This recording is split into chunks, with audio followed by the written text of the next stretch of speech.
Garrett and Beckwith left for their Mount Hooker climbing expedition with enough gear to handle any emergency. Except they left their satellite phones sitting in the truck. When the experienced climber and his 19-year-old daughter missed their scheduled check-in, that single detail transformed a routine search into Wyoming's most baffling mystery. 11 years later, two climbers stumbled upon their camp, suspended on a cliff face, where the horrifying contents of a single sleeping bag would send investigators into a desperate new search for answers. The silence began on a Tuesday in late August 2013. It wasn't a sudden, alarming quiet, but a slow, creeping one that seeped into the corners of the Beckwith family home in Wyoming. Mary Ann Beckwith had expected the call at 7 p.m. It was the prearranged time, the one her husband, Garrett, had insisted upon before he and their 19-year-old daughter, Della, left for their climbing trip. Garrett, a 45-year-old engineer, was a man of systems and redundancies, a meticulous planner who believed that nature's chaos could be managed with enough foresight. A missed check-in was not part of his system. As 7 p.m. came and went, Mary Ann told herself it was nothing. A dead battery on the satellite phone, a difficult pitch on the rock face that took longer than anticipated. Mount Hooker wasn't a casual hike. It was a formidable beast of granite and ice in the heart of the Wind River Range, a place that didn't adhere to schedules. She busied herself, the coffee she'd made for the call growing cold on the counter. The house felt too large, the familiar hum of the refrigerator and the ticking of the clock on the wall amplifying the absence of the one sound she was waiting for. By Wednesday, the silence had grown teeth. Mary Ann found herself pacing, picking up her phone only to see the same empty screen. She reread the last message from Della, sent 4 days earlier from the trailhead. It was so full of life, so blissfully unaware. Starting the approach. See you in a few days. Love you. The words, once a comfort, now felt like a ghost. Garrett's climbing partner, Alastair Finch, had once described him as the safest climber he knew, a man who checked his knots 3 times and mapped out every contingency. For him to be 2 days overdue with no word was not just out of character. It was a violation of his own rigid code. The gnawing anxiety in Mary Ann's gut curdled into a cold, hard certainty. Something was wrong.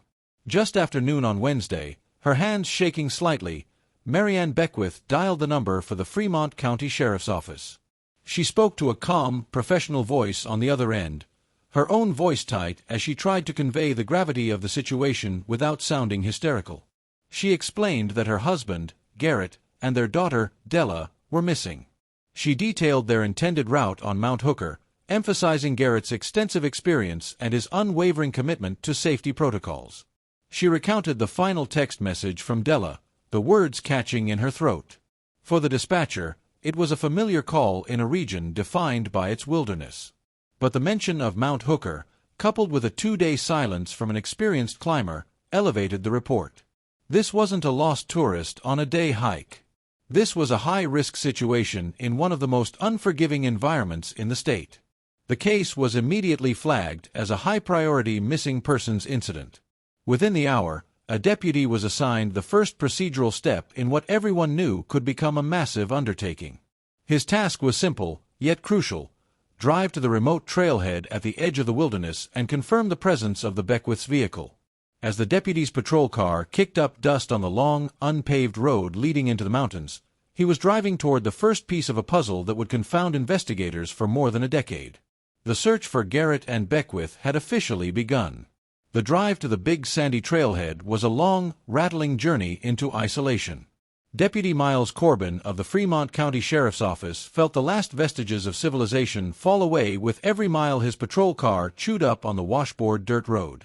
The pristine blue sky of Lander gave way to a wider, more imposing canopy, framed by the jagged teeth of the Wind River Range rising in the distance.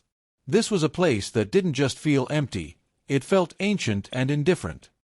He'd been on calls like this before, but there was a weight to this one, a sense of foreboding that settled in his gut. Mary Ann Beckwith's voice on the phone had been strained with a control that was somehow more alarming than outright panic.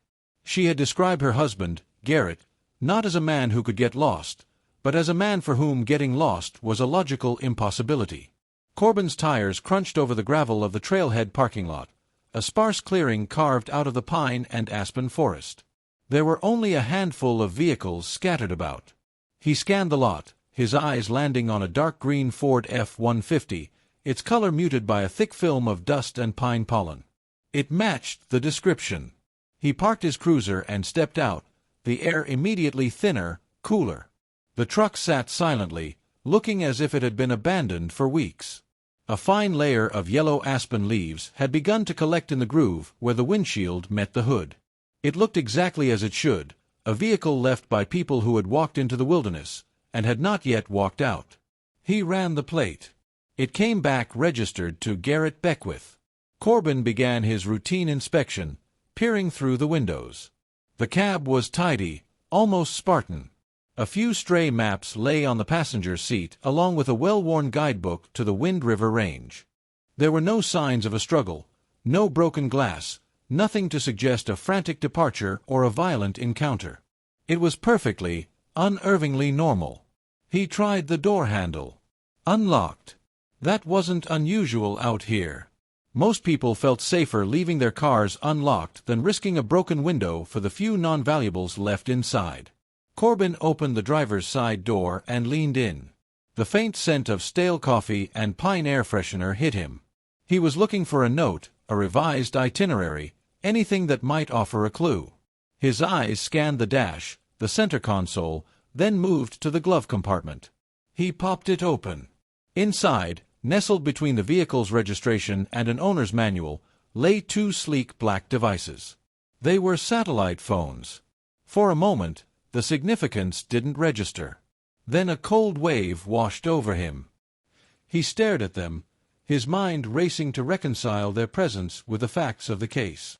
These were the lifeline, the one piece of technology that transcended the range's notorious lack of cell service.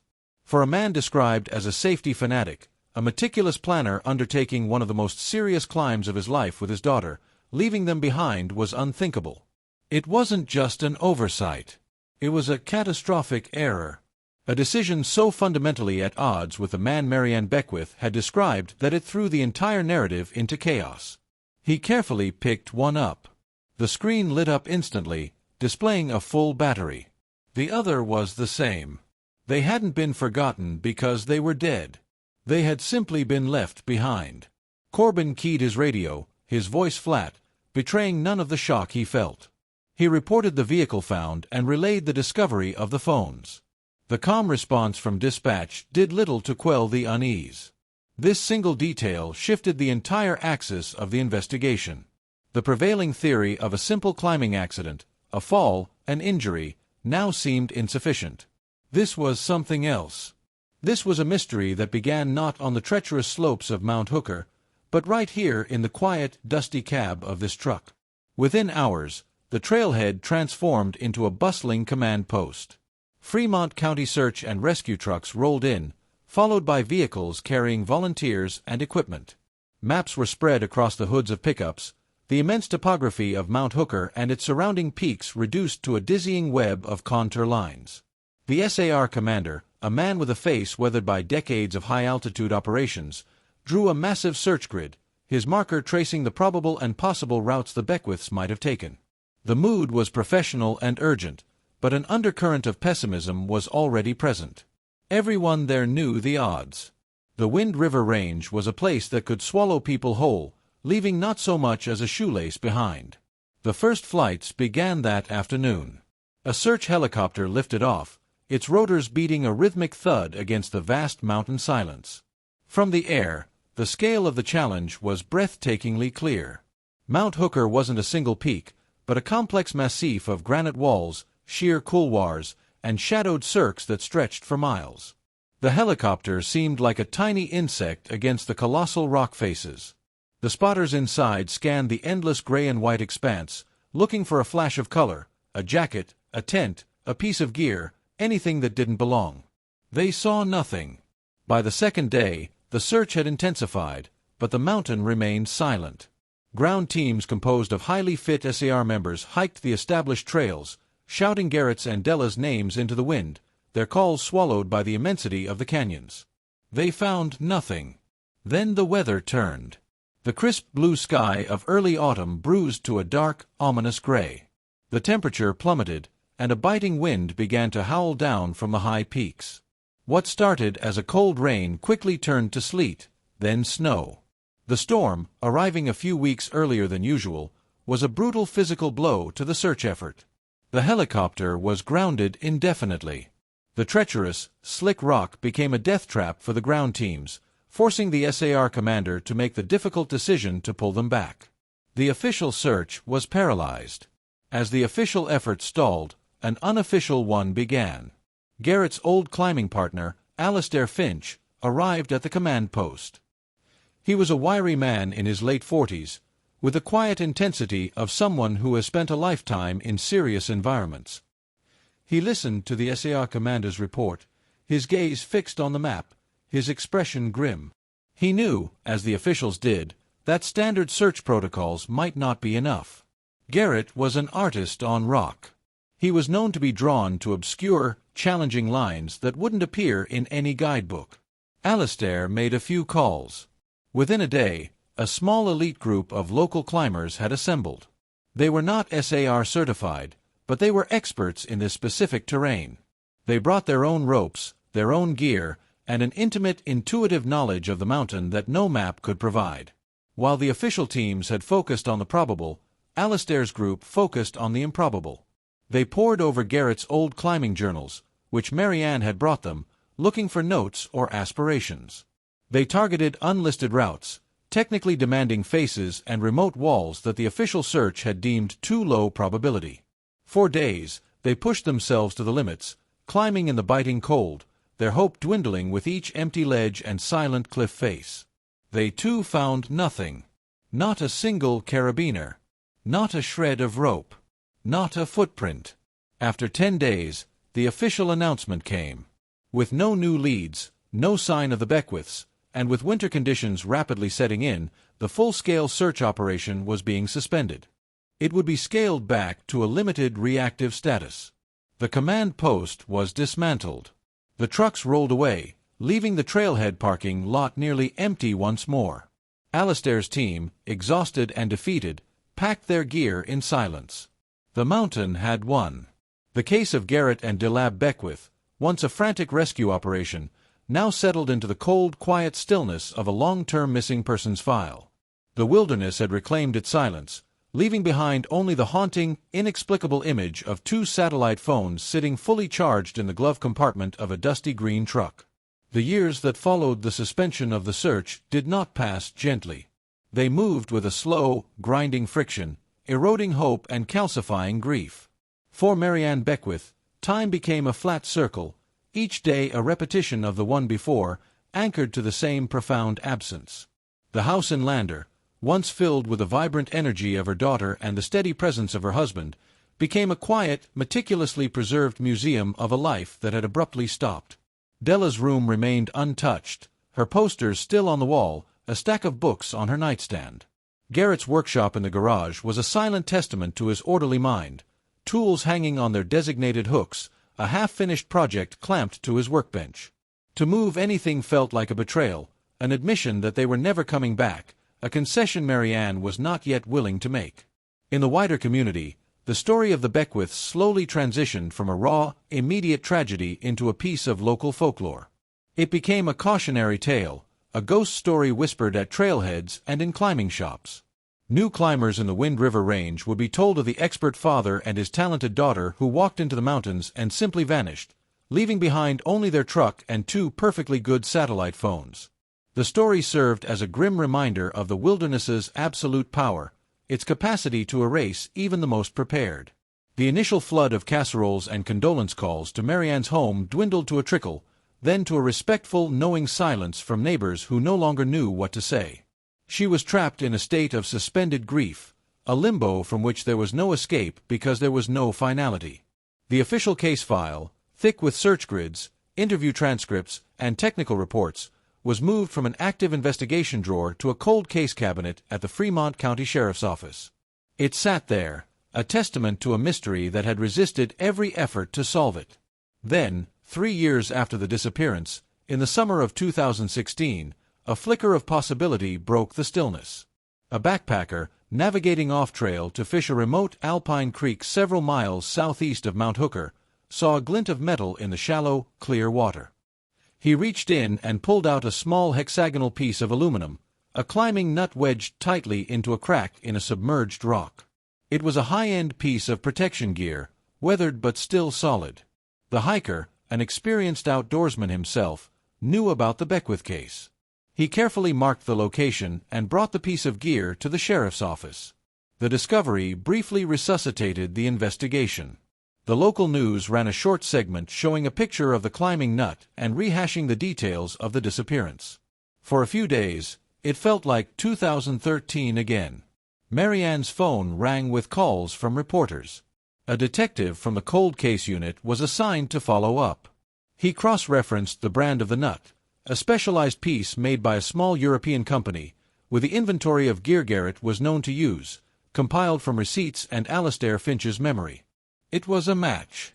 The brand was one Garrett favored. Hope, however, is a fragile thing. The detective's follow-up investigation revealed the frustrating ambiguity of the clue. While the brand was a favorite of Garrett's, it was also popular among other serious climbers. There was no serial number, no unique marking that could definitively link it to him. Furthermore, its location was problematic. The creek was miles away from any logical ascent or descent route on Mount Hooker. It could have been washed downstream over 3 years from almost anywhere, or it could have been dropped by another climber entirely. After a week of analysis and a targeted but fruitless search of the area where the nut was found, the detective had to conclude that it was a dead end. The clue was too common, its provenance too uncertain. The brief glimmer of hope for Mary Ann was extinguished, leaving the darkness that followed feel even deeper. Another 2 years passed. The case sank back into obscurity until it was resurrected in the most unexpected of places, a niche, text-based online climbing forum, a relic from an earlier era of the Internet that a small community of dedicated climbers still frequented. In a long-dormant thread from 2013 titled Beckwith Disappearance and Hooker, a user with an anonymous handle posted a new theory. The user pointed out that Garrett Beckwith had taken out a modest small business loan about a year before he vanished. They speculated, with no evidence, that perhaps the business was failing and that Garrett, facing financial ruin, had staged the disappearance as a way to escape his debts, possibly even harming his daughter in the process. The baseless accusation spread quietly through the small online community, but it eventually found its way to a local Wyoming blogger who wrote a sensationalist post about it. The rumor, born in the dark corners of the Internet, was now a public narrative, staining the memory of a man who could not defend himself. For Mary Ann, it was a profound violation. The suggestion that Garrett could have been responsible for their fate, that he could have harmed Della, was a cruelty she could barely comprehend. The public nature of the rumor, however unfounded, forced the hand of the cold case unit. A detective was once again assigned to pull the Beckwith file. He spent a week meticulously reviewing Garrett's life, a task that felt like an intrusion into the private world of a dead man.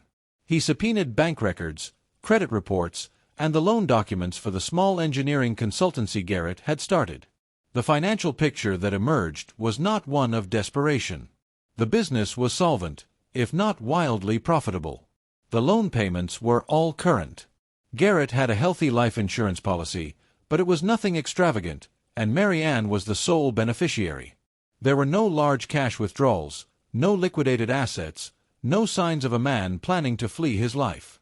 After an exhaustive review, the detective wrote a final addendum to the file: financial motive for voluntary disappearance, unfounded. The rumor was officially debunked, but the damage was done. Another potential path of inquiry had been explored and found to be a barren wasteland. The Beckwith case was now colder than ever. It had become a file of negations, a story defined by what it wasn't. There was no evidence of foul play, no evidence of a staged disappearance, and no evidence of a simple accident. The investigation was officially inactive, a ghost in the Sheriff's Department archives. The vast, silent expanse of the Wind River Range held its secrets, and the mystery remained anchored to that one maddening, inexplicable fact: 2 climbers had gone to face a deadly mountain and had left their only hope of rescue sitting fully charged in the glove compartment of their truck. 11 years is a long time. It's long enough for granite to be scoured by wind and ice, for memories to soften and blur, and for a cold case to be buried under the weight of 1,000 new ones. In the late summer of 2024, Mount Hooker remained as impassive and monumental as ever, its secrets held tight within its stony heart. The story of the Beckwiths had faded into the background noise of Wyoming lore. But the mountain wasn't done with their story yet. Chloe Vance and Ben Carter were a different breed of climber from Garrett Beckwith. They belonged to a new generation, armed with ultralight gear, advanced meteorological data on their phones, and an appetite for pushing the boundaries of what was considered possible. They weren't seeking the classic established routes. They were artists, and their medium was unclimbed rock. Their goal on this trip was to establish a new line up a sheer, intimidating wall on a lesser-trafficked aspect of Mount Hooker, a face known for its technical difficulty and lack of obvious features. It was the kind of project that offered no fame outside their small, dedicated community, only the pure satisfaction of drawing a new line on the map. For 2 days, they had been immersed in the vertical world. Their lives were reduced to a rhythm of movement and stillness, the scrape of metal on rock, the rasp of their own breathing in the thin air, the quiet communication of rope tugs, and the shared unspoken understanding of two people whose lives depended on one another. The climbing was hard, more demanding than they had anticipated. By late afternoon on their 3rd day, with the sun beginning its slow descent toward the western horizon, they were physically spent and looking for a place to set up their own portal edge for the night. It was Ben who saw it first. He was leading the pitch, his body pressed against the cold granite, searching for the next hold. He paused, squinting. About 50 feet to his left, and slightly above him, was a glint of metal. It was a bolt hanger, rusted but unmistakable, drilled into the rock. It was old. He called down to Chloe, his voice slightly muffled by the wind. He had found a bolt. Chloe, anchored below, scanned the wall. It made no sense. This face was supposed to be virgin territory. They had researched it for months, and there were no records of any previous attempts, successful or otherwise. Ben kept climbing, and a few minutes later he called down again. He'd found another one, and another. They formed a clear line, a traverse leading toward a small shadowed alcove, a slight indentation in the massive wall. It wasn't a logical ascent line. It looked more like an escape route, a place someone might go to get out of a storm. Curiosity, a powerful force in people who willingly climbed thousands of feet up sheer rock, began to override their exhaustion. A bivouac spot that was already equipped with anchors was a gift, saving them hours of difficult drilling. They decided to investigate. The traverse was delicate and exposed, requiring their full concentration. With each move, the sense of mystery deepened. The bolts were old. The steel hangers were rusted a deep, angry orange. The nylon webbing on one of them was bleached white and frayed by years of UV exposure. Whoever had put these here had done so a very, very long time ago. As they neared the alcove, the object of the traverse came into view. It wasn't just a natural ledge. Suspended from a complex web of aging straps and anchored to the rock was a portal edge. It hung there like a derelict ghost ship. Its gray fabric, faded and stained, flapped softly in the wind. A wave of unease washed over Chloe. This wasn't just an old camp. It felt like a shrine, a place frozen in time. Ben reached the anchor point first and secured himself. Chloe followed, her eyes fixed on the strange, silent platform. When she finally clipped in beside him, they simply stared, the wind the only sound. The portal edge was a time capsule. A blue dry bag, its plastic brittle and cracked, sat huddled against the rock wall. Next to it, a coil of climbing rope lay in a perfect neat circle, though it was stiff and faded, its sheath bleached almost white. Beside the rope was a sleeping bag. It was a deep, dusty red, zipped almost all the way to the top. The scene was profoundly eerie. There was a sense of order to it, a deliberateness that was at odds with the idea of simple abandonment. People who bailed on a climb in an emergency didn't usually take the time to coil their rope so neatly. An unspoken question hung in the air between them. Where were the people who owned this gear? Chloe felt a strange compulsion, a need to understand what she was looking at. She unclipped from the anchor and, carefully testing her weight, lowered herself onto the edge of the portal ledge. The fabric groaned under her, but the frame held. The air on the ledge was still shielded from the wind, and it felt heavy, stagnant. She reached for the dry bag first, her fingers brushing against the cracked plastic. It was light, almost empty. Her gaze shifted to the red sleeping bag. It was partially covered in a fine layer of granite dust, and a single stubborn weed had somehow taken root in a fold of the fabric. It was the centerpiece of the tableau, the object that held the most pressing mystery. She could see a small lump at the top where a pillow might be. She hesitated, a prickle of fear running up her spine. Ben watched her, his expression tense. Taking a deep breath, Chloe reached for the zipper. It was stiff, corroded by years of moisture and ice. She had to work it back and forth. The grating sound was unnaturally loud in the mountain silence. It moved an inch, then another. The fabric began to part. She saw clothes first, a bundled-up fleece jacket, which explained the lump. Then, as the opening widened, she saw something beneath it. It was pale, almost white, and had a smooth, curved shape. For a surreal moment, her brain refused to process it. It looked like a piece of bleached, sculpted wood. Then the zipper gave way another few inches, and the object rolled slightly to the side. Two dark, empty sockets stared up at the sky. A choked gasp escaped Chloe's lips. She scrambled back, her heart hammering against her ribs. It was a skull. She was looking at a human skull resting on a pillow of clothes inside a sleeping bag on a forgotten ledge thousands of feet up a cliff face. Ben, seeing her reaction, moved to the edge. He peered down, his face paling. "Oh my God!" he whispered, the words snatched away by the wind. They stared in horrified silence. The full reality of the scene crashed down on them. This wasn't a camp. It was a tomb, a vertical grave suspended in the sky for years. Inside that faded red bag was a complete human skeleton. They were miles from civilization, hanging on a rock face next to the remains of a long-lost climber. The vast, beautiful wilderness that had felt like their playground moments before now felt like a predator, vast and menacing. The shock gave way to a cold, clear-headed sense of purpose, their training kicking in. They knew they couldn't touch anything else. This was a crime scene, or at the very least, a scene of a death that needed to be investigated. Chloe pulled out her phone. Her hands were shaking, but she forced herself to be methodical. She took photos from every possible angle, capturing the portal ledge, the gear, the sleeping bag, and the wider context of the cliff face. The bright digital glow of the phone screen looked profane in this ancient, solemn place. Ben checked his own device, finding the GPS coordinates and taking a screenshot. There was no cell service. They were completely alone with their discovery. The sun was touching the horizon now, painting the sky in brilliant strokes of orange and purple. The beauty of the sunset felt like a cruel joke. They had to get down, but the thought of spending the night there, even 100 feet away, was unbearable. They made the difficult decision to start the long technical descent in the fading light. The journey down was a tense, silent ordeal. Every rappel, every anchor check was performed with a grim, mechanical focus.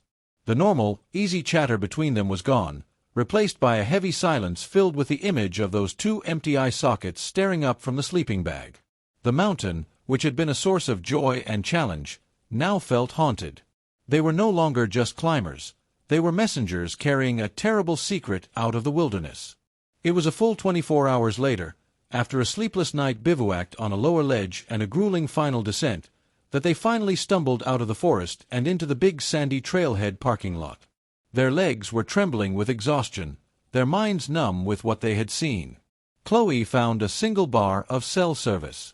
Her fingers fumbled as she dialed 911, her voice cracking as she spoke the words that would finally, after 11 years of silence, reopen the cold, forgotten case of the Beckwiths. "We're at Mount Hooker," she said. "We found something. We found a body."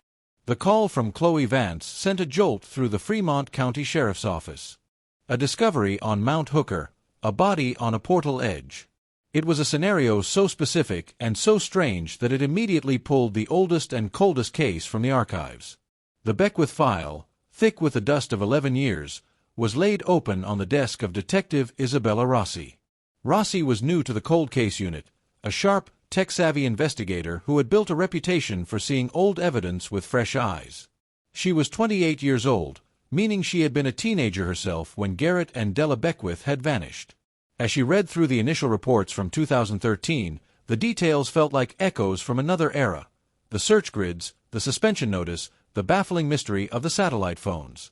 Now, a ghost from that past had reappeared, suspended thousands of feet in the air. The first challenge was immediate and immense: the location. This wasn't a crime scene that could be cordoned off with yellow tape. It was a vertical crime scene, a logistical nightmare accessible only to a handful of people in the world.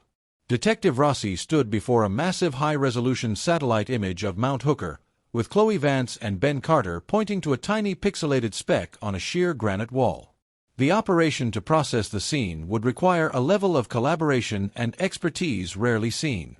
Rossi assembled a specialized team, a forensic anthropologist from the State University, a senior crime scene technician, and most crucially, 2 members of the elite Jenny Lake Search and Rescue Team from Grand Teton National Park, who were among the best high-altitude recovery specialists in the country. The operation began 2 days later under a clear, unforgiving sky. A helicopter served as the mobile command center, its rotors beating a steady rhythm against the mountain silence. The first task was reconnaissance. Detective Rossi and the forensic anthropologist, Dr. Eris Thorne, circled the site from the air, the portalage, a tiny, fragile-looking platform against the overwhelming scale of the rock. Through binoculars, Rossi could see the scene just as Chloe had described it: the faded gray fabric, the coil of rope, the ominous red sleeping bag. It was a place that had been locked away from the world, preserved by its own inaccessibility. The recovery itself was a painstaking multi-day process. The 2 SAR climbers were the first on the wall, establishing a new secure set of ropes and anchors above the site. From this station, they could rappel down to the portal edge, acting as the hands and eyes for the investigative team. Every action was relayed via radio to Detective Rossi and Dr. Thorne, who were observing from a temporary base camp established on a wider, more stable ledge several hundred feet below. The first priority was to document everything in situ. The climbers, wearing body cameras, moved with a surgeon's precision. They photographed the portal edge from every angle, took close-ups of the knots, the webbing, and the way the gear was arranged. The crime scene technician watching the live feed directed them, asking them to measure the distance between objects and check for any non-climbing related items, anything that seemed out of place. The inventory of the gear was the first set of clues. The brand names and models of the carabiners, cams, and ropes were meticulously logged. A quick cross-reference with the 2013 case file confirmed it. This was the equipment of Garrett and Della Beckwith. One item was conspicuously absent: Garrett's personal climbing harness. Della's was there, bundled with some other gear, but his was gone. It was a significant detail, suggesting he had left the ledge wearing it. Next, they turned their attention to the red sleeping bag. The climbers noted something that Chloe and Ben had missed in their shock. The bag was not just lying on the platform. It was deliberately and securely fastened to the portalage frame with 2 short lengths of accessory cord tied with a climber's knot. This was a conscious act. It wasn't a temporary arrangement. It was designed to ensure the sleeping bag and its occupant would not be dislodged by the ferocious winds that regularly swept the cliff face. It was an act of care, of preservation. With documentation complete, the most delicate phase began: the recovery of the remains. Dr. Thorne guided the climbers via radio through the process. The skeleton, bleached clean by 11 years of sun and wind, was incredibly fragile. The climbers carefully cut the webbing securing the sleeping bag, then gently maneuvered the entire bag into a specialized rigid recovery container they had lowered from above. The blue dry bag and the coiled rope were collected separately. The entire portal edge was then painstakingly dismantled. Each strap and pole was labeled and packaged. Finally, the helicopter executed a series of breathtaking long-line lifts, airlifting the precious evidence from the cliff face to a staging area in the valley below. Back in the controlled environment of the State Crime Lab, the investigation continued. The contents of the blue dry bag were examined: a water filter, a small first aid kit that was nearly empty, and several empty freeze-dried meal packets. There was no journal, no note, no final message left behind.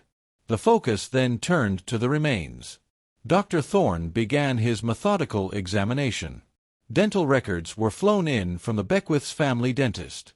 Within hours, he had a positive identification. The skeleton found on the portalage was that of 19-year-old Della Beckwith. As Dr. Thorne continued his work, he made the discovery that would finally provide a concrete explanation for the scene on the ledge. While examining the lower leg bones, he found it, a severe, complex fracture of the right tibia. The break was catastrophic, a spiral fracture with evidence of significant displacement. He explained to Detective Rossi that such an injury would have been excruciatingly painful and completely immobilizing. There was no way Della could have put any weight on that leg, let alone performed the complex athletic movements required to descend a technical rock face. She had been trapped. The evidence now painted a clear, heartbreaking picture. Della had suffered a terrible accident, a fall that shattered her leg. Garrett, her experienced father, had done everything he could. He had established a secure camp on the most protected ledge he could find. He had placed his injured daughter in the sleeping bag, secured her to the platform to keep her safe, and left her with their remaining supplies. Then, with his own harness on, he had left, presumably to undertake a desperate solo mission to get help. The scene on the portal edge was not a crime scene in the traditional sense. It was the epicenter of a tragedy. It answered the question of what had happened to Della, but in doing so, it deepened the mystery of her father. Where did Garrett go? He had walked off that ledge into the vast, unforgiving wilderness and vanished as completely as if he had stepped into the sky itself. The investigation had found one of the Beckwiths, but now it had to start a new search for the other. With the fate of Della Beckwith now understood, the focus of the investigation shifted entirely to her father. Garrett Beckwith was no longer just a missing person. He was a man with a known starting point and a desperate, tragic purpose. Detective Rossi convened a meeting with the S-Team and Alastair Finch, Garrett's old climbing partner, who had flown in as soon as he heard the news. They stood around a massive high-resolution topographical map spread across a table, the portal edge site marked with a single red pin. The question was no longer where they were, but where one of them had gone. He would have tried the most direct route down, Alastair said, his finger tracing a series of steep gullies and ledges on the map directly below the pin. He was against the clock, Della's injury, the weather. He wouldn't have been thinking about a safe, easy descent. He would have been thinking about speed. Based on this expert insight, Rossi authorized a new, highly targeted search. This wasn't the vast grid-based operation of 2013. This was a forensic search focused on the logical and likely treacherous path a lone climber would take in a life-or-death situation. The team, again composed of elite SAR climbers, began their work at the empty portal edge anchors and started rappelling down, their eyes scanning every crack and ledge for any sign that a man had passed that way 11 years before. For 2 days, they found nothing. The rock was clean, wiped by a decade of storms. Then, on the 3rd day, a searcher made a find. About 500 feet directly below the camp, tucked away in a narrow water-streaked gully, he found a single rust-pitted climbing anchor, a piton hammered deep into a hairline crack. It was an old-style piece of gear, the kind a climber would use only when no other form of protection was available. It matched the vintage of the gear recovered from the portal edge. A wave of excitement went through the command post. This was it. This was Garrett's path. He had been here. The piton marked his descent. Hope soared that he would be found nearby, perhaps at the base of a difficult rappel. The search team redoubled their efforts, meticulously scouring the gully and the scree fields below it. They spent another full day combing the area, their optimism slowly draining away with the setting sun. The piton led nowhere. It was a single isolated clue in a sea of granite. Beyond it, there was no other sign of his passage, no dropped carabiner, no shredded piece of clothing, nothing. It was another frustrating dead end. A single sentence in a story with the final page torn out. The official search was once again called off. The mystery of Garrett's final moments still locked away by the mountain. Months passed. The case file on Garrett Beckwith remained open but inactive. Detective Rossi had exhausted all her leads. It seemed the mountain would keep its final secret. The breakthrough, when it came, was entirely accidental. It had nothing to do with the official investigation. Several months later, a wildlife biologist from the University of Wyoming was conducting a study on the migratory patterns of bighorn sheep in the Wind River Range. The project involved using a high-resolution drone to survey remote, inaccessible basins that were prime sheep habitat. One afternoon, while piloting the drone from miles away, he was guiding it over a rugged, bowl-shaped basin several miles east of Mount Hooker, a desolate, cliff-bound area with no trails and no logical reason for a person to ever go there. As he scanned the live footage on his monitor, a flash of unnatural color caught his eye.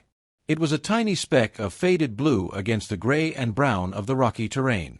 He maneuvered the drone closer, lowering its altitude. The image resolved into tattered shreds of fabric snagged on a thorny bush at the base of a high, sheer cliff.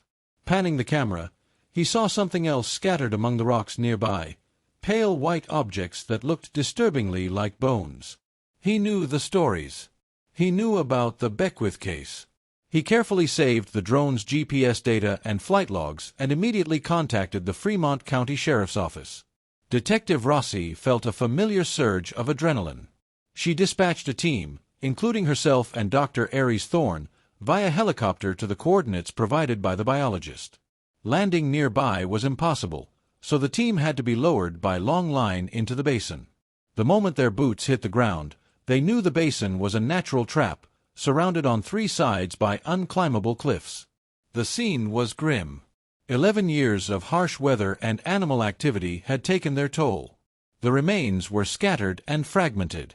The tattered blue fabric was from a windbreaker, its material rotten and weak. Dr. Thorne began the slow, somber work of recovery. It was immediately clear that a full DNA identification from the degraded bone fragments would be difficult, if not impossible. The remains were, however, consistent with those of an adult male of Garrett's height and build. For a moment, it seemed that a definitive link might elude them, leaving Garrett's fate in a state of perpetual uncertainty. Then, a member of the recovery team, sifting through the soil near where the largest bone fragments were found, saw a glint of metal. It wasn't climbing gear. He carefully brushed away the dirt to reveal a small, uniquely shaped titanium plate, the kind used in maxillofacial surgery. It was bent and scratched, but intact. Detective Rossi felt her heart quicken. She remembered a detail from her initial review of the case file, a line in Marianne Beckwith's original interview. She had mentioned that Garrett had shattered his jaw in a cycling accident about 15 years prior, and had required extensive surgery. Rossi made a call. Within hours, Garrett's old dental and surgical records were being faxed to the state medical examiner's office. They included detailed diagrams and specifications of the titanium plate that had been used to reconstruct his jaw. The next afternoon, the confirmation came. The plate found in the remote basin was a perfect match. There was no doubt. After 11 years, Garrett Beckwith had been found. His final resting place was not at the bottom of a climbing route, but miles away, at the base of a cliff he had likely never intended to be on. The location told the final tragic chapter of his story. He hadn't just fallen, he had become profoundly lost. In his desperate, high-stakes race against time, likely disoriented by injury, weather, or darkness, he had strayed far from the logical descent path, ending up in a part of the wilderness from which there was no escape. His final moments were not a calculated risk, but a fatal error born of desperation and love. The discovery of Garrett Beckwith's remains brought the long, agonizing search to a close, but it did not bring simple closure. Instead, it offered a theory pieced together from fractured bones, a rusted peton, and the silent testimony of a vertical grave. The official conclusion entered into the final report by Detective Isabella Rossi was one of cascading tragedies, a story of love and desperation played out on a stage of unforgiving granite.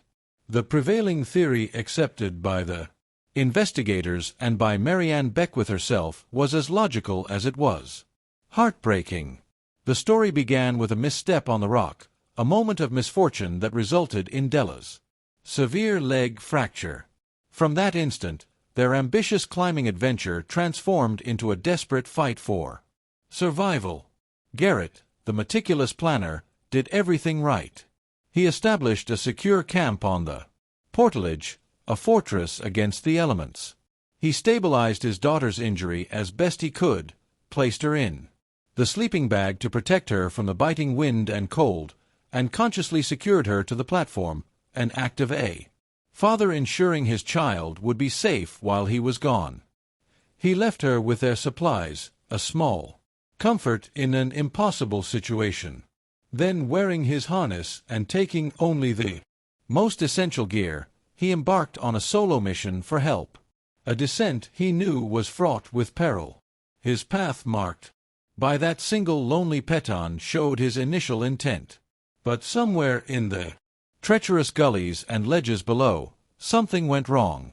Perhaps it was the encroaching storm that had thwarted the initial search. A sudden whiteout that erased the landscape and his sense of direction. Perhaps it was a small slip, a minor injury that compounded his problems. Or perhaps it was simply the immense, disorienting scale of the wilderness. Lost and likely hypothermic, he had wandered miles off course, ending up in the inescapable basin, where he ultimately succumbed to a final fatal fall. Miles away on the cliff face, Della waited. She would have watched the clouds roll in, her hope dwindling with the fading light until she too succumbed to her injuries and the relentless cold. It was a story without villains, a perfect storm of bad luck and the brutal indifference of nature. Yet, even with this narrative, one question remained, hanging in the air like an unresolved chord. It was the question that had haunted the case from the very first day, the detail that elevated it from a simple tragedy to a profound mystery. Why were the satellite phones left in the truck? It was the central, inexplicable flaw in an otherwise logical chain of events. Had it been a simple human oversight, a moment of overconfidence from an expert climber who believed he had transcended the need for such precautions on a familiar mountain? Or had they been intentionally left behind for a reason that would forever remain unknown? That single seemingly minor decision made in the quiet of the trailhead parking lot 11 years earlier was the fatal pivot point. It was the mistake that had removed any chance of a different outcome. The silent error that had set in motion a chain of events from which there was no recovery. The answer to that question was buried with Garrett and Della, leaving an unfillable hole in the center of the story. For Marianne Beckwith, the final discoveries brought a brutal kind of peace. The limbo of not knowing, a unique and torturous form of grief, was over. She was now a widow and a mother who had lost her only child. But she was no longer the wife and mother of the missing. She could finally bring Garrett and Della home. A small private service was held. She buried the remains of her daughter and the fragmented, recovered pieces of her husband side by side. The story had an ending, even if it was incomplete.